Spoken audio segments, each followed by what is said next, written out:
I got the whole picture. Now the question is what to do and who to do it to.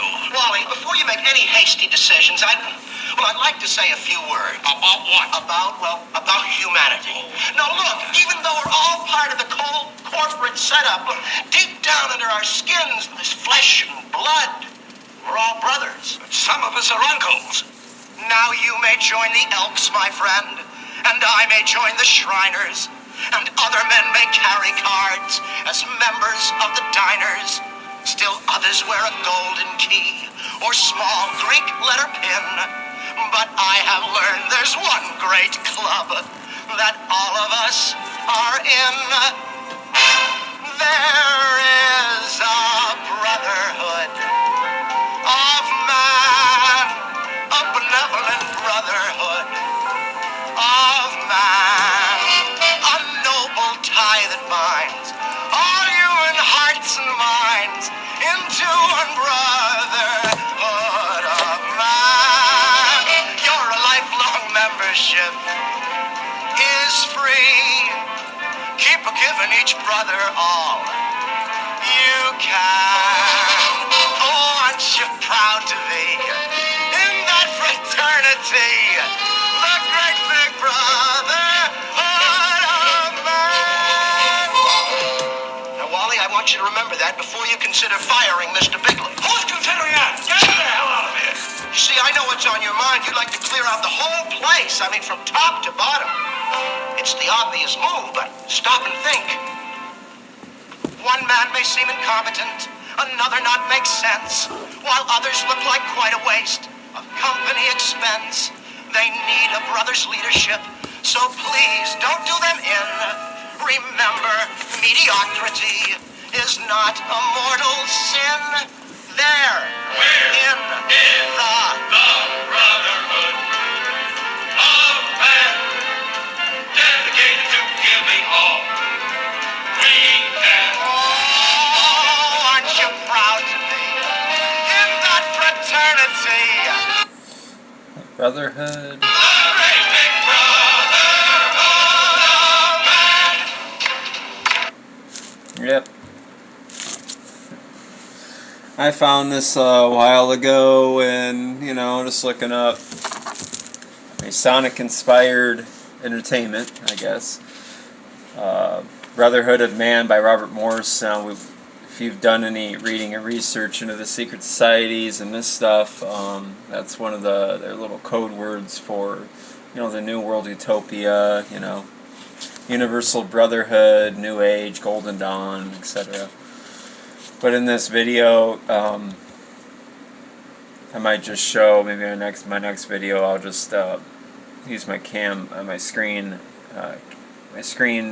recorder and just go through some of these videos. But they're in the NFL, I think like 8 years ago. They did a redoing of the musical, and it was with Alec Baldwin and all the NBC stars, and it's amazing how these things just go right over everybody's head who don't pay attention, who don't know anything about this. But it's their way of course, mocking us, because most people just are just in a state of unbelief regarding secret societies and their influence in this world, or they just have no frickin' clue or no idea, just completely airheads when it comes to the issue. And so they know that, and so they like to mock. But it's clear reading this stuff that this fellow, who's a part of the United Nations, and it's a part of the Economic and Social Council, saying that right, so that does make it recognized by the United Nations as a legit religious organization, religious publishing company. And what are they talking about here? Talking about the hierarchy of masters, the occult hierarchy, the Society of Illumined Minds, Come on, stop beating around the... Stop using these tricky little names and just call it what it is. The Illuminati. So it's all proof, it's all, it can be demonstrated, it can be documented. Yet our society still deems it a fringe conspiracy theory that can't be documented, that can't be proved. Many have arrived at this conclusion because a lot of the conspiracy culture has been littered with disinformation agents, misinformation agents, pushing and pumping stuff that is half true, but then the other half winds up completely discrediting the whole, agenda of theirs, and thus discrediting the whole, truth movement as a whole. People spread things on Facebook, even YouTube, speculative stuff that can't be proven. There's websites that, that they can find at DuckDuckGo where they have their own blog, or they have their own, website where they're posting their own videos, where, they're talking about stuff that's not true. There's this one website, I can't remember what it was, somebody was talking to me about it, where all these elitists right now are arrested. The Clintons are arrested right now. They're in Guantanamo Bay. And, everything that's going on right now is just a puppet show, and Trump is getting ready to, make his move. Trump and the military to arrest all the deep state. And how long have we been hearing this shit? We've been hearing this shit for ever since, the QAnon bullshit started. Well, we know that the QAnon wind up just being a psyop. To help discredit the truth, the truth regarding these subjects. Now, I'm making these videos because I'm reminding that, yeah, there's a lot of bullshit in the conspiracy world. Okay? There's a lot of bullshit. But there is a lot of truth, and it is a fact. It is a fact that all these publications, books, documents, the secret societies at the top, comprised of the Illuminati, and these people are working behind the scenes, according to their wording, to guide human evolution. Alice Bailey actually said that. Alice Bailey. I don't think these people write all this volumes of work to bullshit about that. Got books like these, the book I showed you here, where our Swinburne climbers calling for declaring a new world order, and the retarding forces who are going to oppose it will basically be vanquished, or you just countless, or the unseen hierarchies that shape the foundation of the Great Republic, which must someday rule the world, quote unquote, direct quote from the 68th Convocation of the Rose Cross Order. So all this is not conjecture, it's proven, and it's fact, and it's documented in their own writings, and it's their own words. They're right out of the horse's mouth. So I'm continuing with that. I'm rambling on here. This is Chapter 4, Spiritual Cycles, Practical Action by Men of Goodwill. Now remember, in these books, they're not going to write about death, devil, kill humanity, hail Satan. No, they're gonna give this John Lennon Imagine kind of happy, fun, give everybody a hug utopia to it. So don't take every word that he writes here as serious. We're looking for stuff like this right here. There is such a group because of the planned activity of the hierarchy. So stuff like this, where he's admitting a planned activity of the hierarchy, he's admitting of a hierarchy influencing the world behind the scenes, or referring to the wars, which Alice Bailey has, as a cleansing, because that gives you a clue as to their sickened mindset, that they're not just this peace, love, hippie, we just want to love everybody. They regard the whole idea of depopulation and all this as cleansings. And even though they might speak bad a few times here and there, they're just writing that just for the dupes that believe all this bullshit to read, oh look, he isn't that bad, he loves us. But then at the same time he's saying that, well, we had disciples go into Russia and stir up the Russian Revolution and stir up the China Revolution and all these other things, which gave birth to that totalitarian system that he moans about later on. But again, that's just manipulation. So sorry, I'm already at 10 minutes here.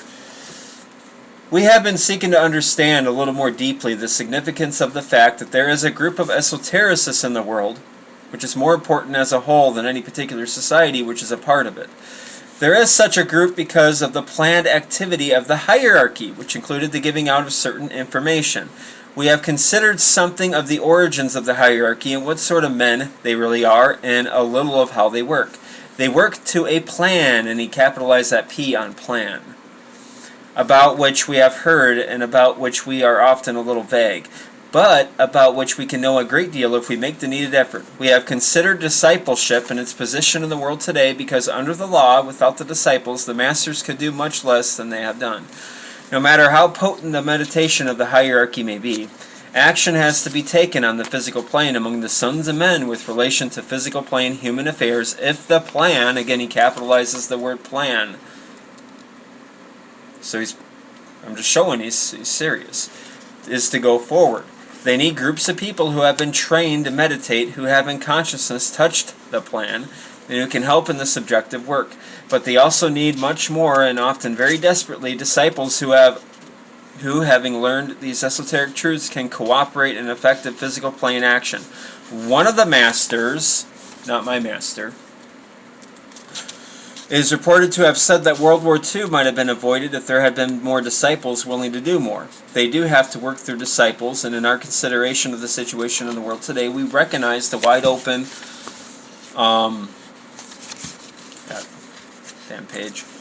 door of opportunity which was not with us even a few short years ago. We seek therefore to discover some of the essential significances of the new way of working.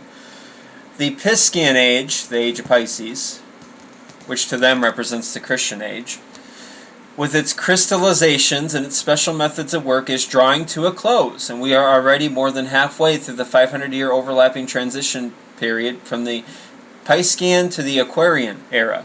New things are happening, and the response to these new things throughout the world is increasing very rapidly. As we look about us, it seems that the esotericists, speaking very much in general, are not as eager about the new era, about the progress of humanity as a whole, and are not furthering the plans of the hierarchy, as much as some of the people who know nothing about the hierarchy and the plan. And that plan is the New World Order, the New World Religion, the reorganization of the entire system of the world into the world socialism, according to Alice Bailey. So, now get that quote that's from the Externalization of the Hierarchy, World Socialization.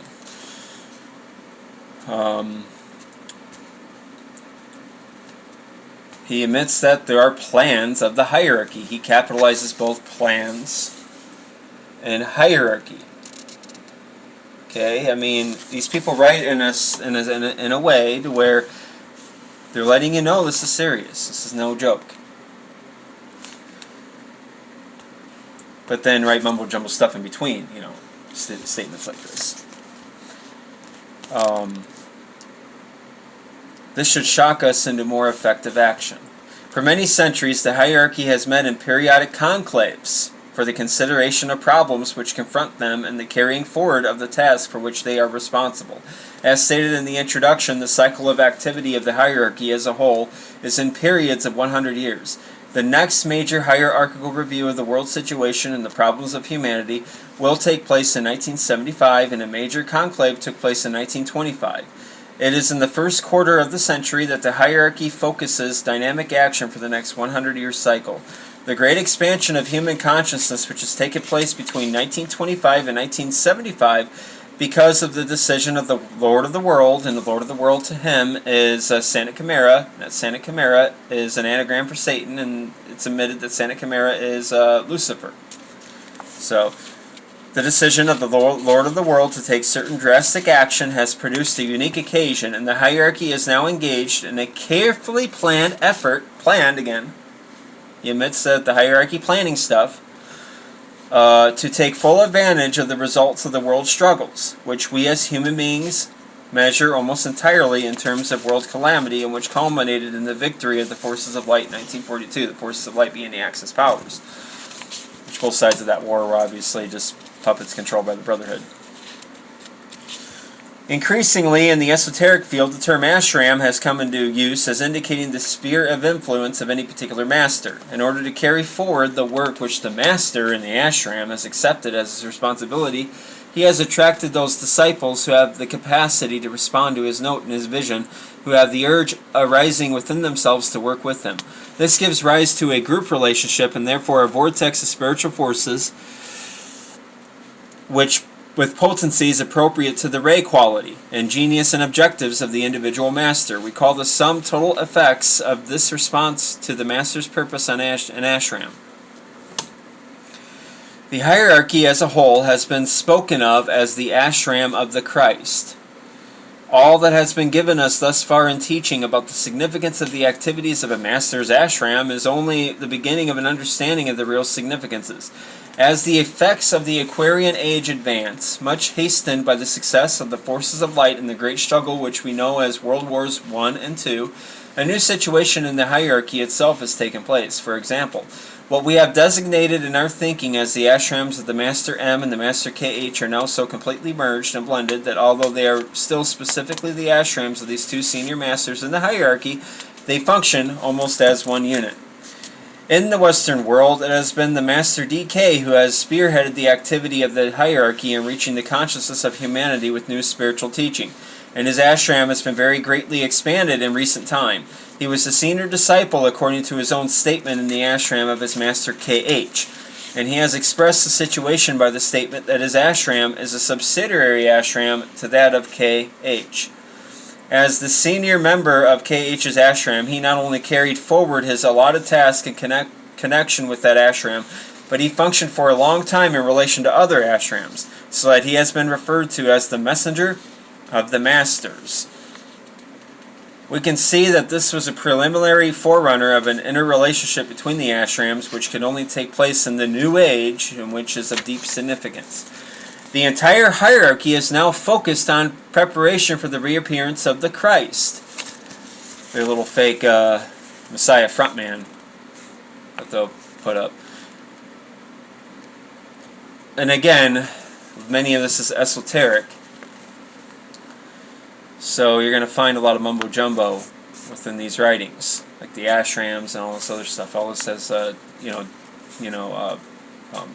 double meaning with these occultists. Anyways, the entire hierarchy is now focused on preparation for the reappearance of the Christ, and in this effort there has been a new organizational arrangement in the hierarchy according to a pattern laid down by the Christ. Under this arrangement, the main drive for the marshalling of the effectiveness of hierarchical action and for the salvaging of humanity in the New Age is focused through 5 ashrams, out of the total of 49 ashrams in the hierarchy. It is perhaps not unnatural that there should be a focus through 5 ashrams in this Aryan race. One of the most important things that has happened is that because of the new Aquarian group influence, it is possible for the hierarchy to combine the action of their senior disciples. We have considered, therefore, how what we have called the new group of world servers came into existence. This group is today the main channel used by the hierarchy in aid of humanity. This group, the new group of world servers, is, according to high-level Mason Foster Bailey, used by the hierarchy in aid of humanity. So he's the one admitting of the conspiracy and the planning of this occult hierarchy of masters. Not, which is basically your Society of Illumined Minds, which is your Illuminati. This isn't conspiracy theory.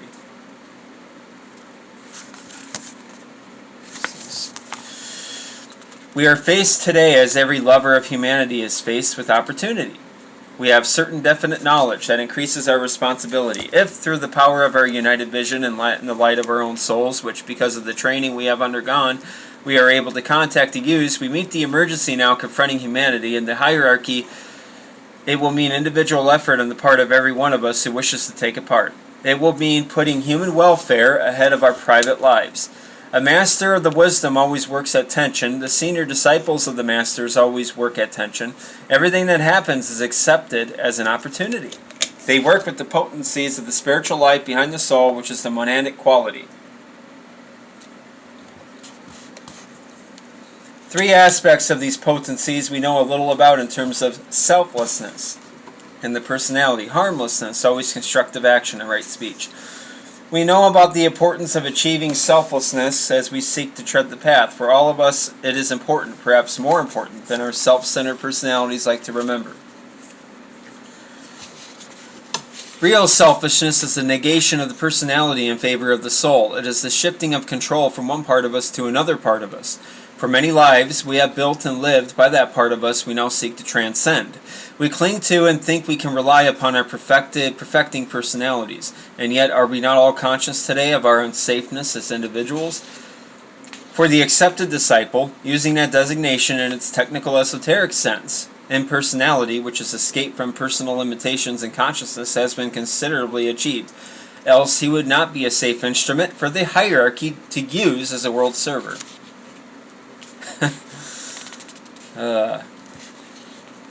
As we become impersonal, we acquire selflessness, which is one of the hallmarks of the world servers.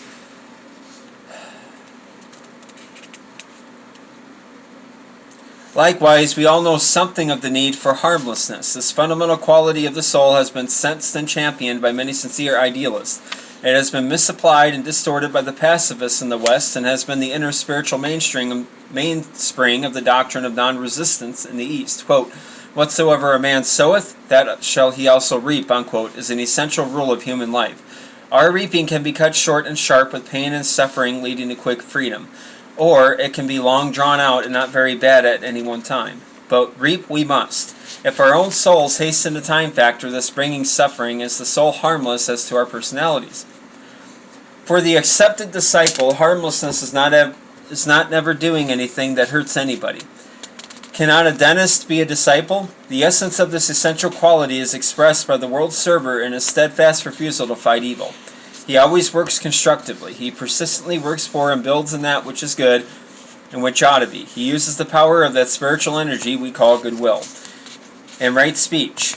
Here we have a standard of conduct which includes much more than the use of the human voice and words. Our whole personality speaks in the true esoteric sense. It has been truly said, "What you are speaks so loudly I cannot hear what you say." Our emotional quality, constructive or destructive as may be, affects our family and all around us as much as any words we utter. What we think is in fact more important than how we feel or what we say. Destructive thoughts stifle our spiritual life and hurt all whom we contact. For the world disciple, right speech means not only achieved skill in action by word or pen, but more particularly mental purity, freedom from the vice of personal criticism, and an open channel for the wisdom of the soul. The potency of the Christ, expressed through the life of the disciple, brings not only the love of the one soul, but the power of the one life also. Power without love in the disciple destroys both himself and others. The world server must have both. These are some of the significances contained in the invocative mantra of the new group of world servers, which in the English language runs as follows. Quote, "May the power of the one life pour through the group of all true servers. May the love of the one soul characterize the lives of all who seek to aid the great ones. May I fulfill my part in the one work. Through self-forgetfulness, harmlessness, and right speech," unquote. The great initiatory crisis of Sanat Camara passed its critical point in the year 1942, and it was then known to the hierarchy that the forces of light had triumphed in the great human struggle.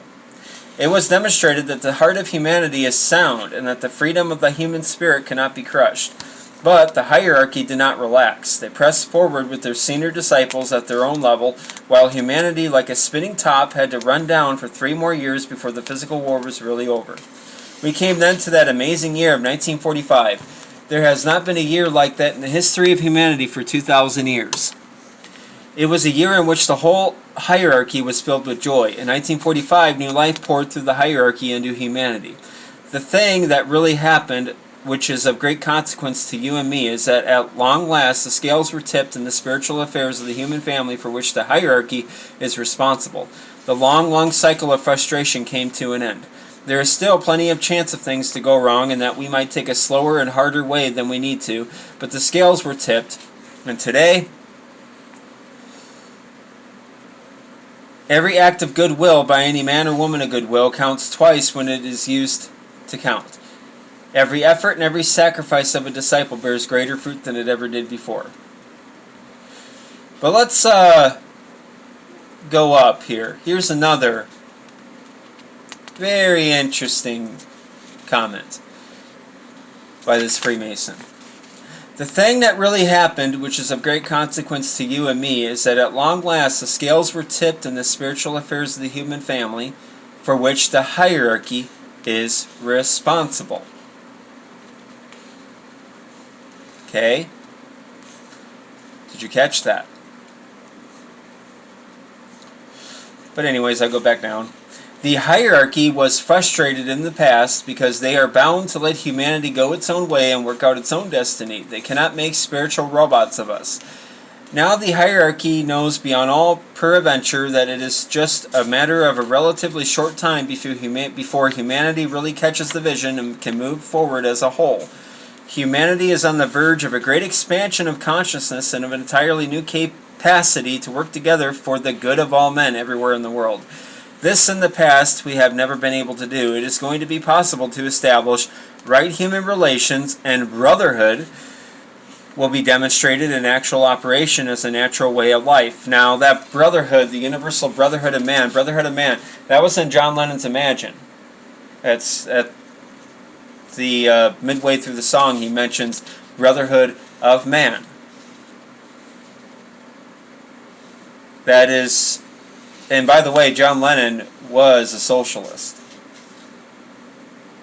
His song Working Class Hero, matter of fact, I'll make another part to finish this up. Let me get into that. The brotherhood, the reason why I'm playing brotherhood.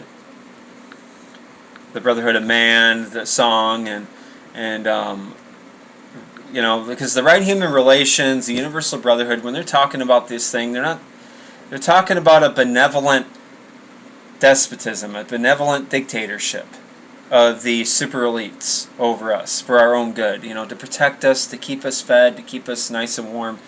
Well, and I mentioned John Lennon's Imagine and how he mentions brotherhood of man. So, and how John Lennon was a socialist.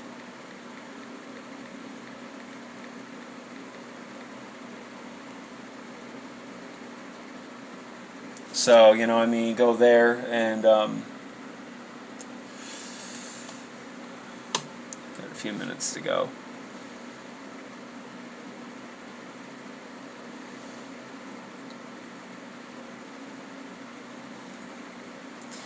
Working Class Hero is a song by John Lennon from his 1970 album John Lennon Plastic Ono Band, his first album after the breakup of the Beatles.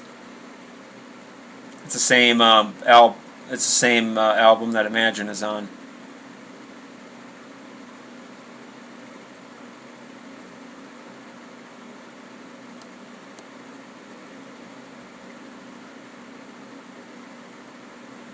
Stridently political, the song is a criticism on the difference between social classes. According to Lennon, in an interview with Jan Wenner of Rolling Stone in December 1970, it is about working class individuals being processed into the middle classes, into the machine. Lennon also said, "I think it's a revolutionary song. It's really just revolutionary. I just think its concept is revolutionary. I hope it's for workers and not for tarts and fags. I hope it's about what Give Peace a Chance was about." So, you know, he was a socialist. Being processed into the middle classes, because socialists have a problem with the middle class because that's the only class really that's in the way of their one world socialist government. because you get rid of the middle class, right? As Karl Marx in his 10 Planks of Communism and his Communist Manifesto, the graduated income tax was a means of that he said that countries that want to bring in communism should adopt, because it slowly, destroys the middle class. And that's what we've been seeing. The middle class is pretty much just fallen to the point where there will be only two classes: the rulers, the hierarchy, the masters. Yeah, the scumbag psychopaths. That's what I call them. And the ruled, us. So they come in like, oh, let's protest, oh, let's make things right. But again, like the other fraud movements they created, like the Black Lives Matter, Antifa, and all these other organizations that pretend to be about peace or be about making things right, it always is about overturning our system. That, of course, they've infiltrated and they corrupted. You see, because first they infiltrate the system, corrupted, and they create these fake opposition groups that come out and point out the corruption, but then they say, well, you see, it's corrupt, we need to overthrow the whole thing, instead of getting rid of the corrupt pollutants that have infiltrated the system, and then restoring it. You see. But anyways, getting off here on a rant. I'm just, sick and tired of this crap and these people that, want to say, oh, it's just a conspiracy theory. It doesn't exist. The Illuminati's not real. It's just something that some tinfoil hat, UFO, Bigfoot believing guy in his mom's basement, rants about. But it's not existent. There's not books like this that part of the United Nations talking about the New World Order, hierarchy, cleansing of the world, depopulation, all that other anti-human stuff. Nope, doesn't exist. So, yeah. So just go back to bed, put on the mask, take the shot, and shut up. Pretty much.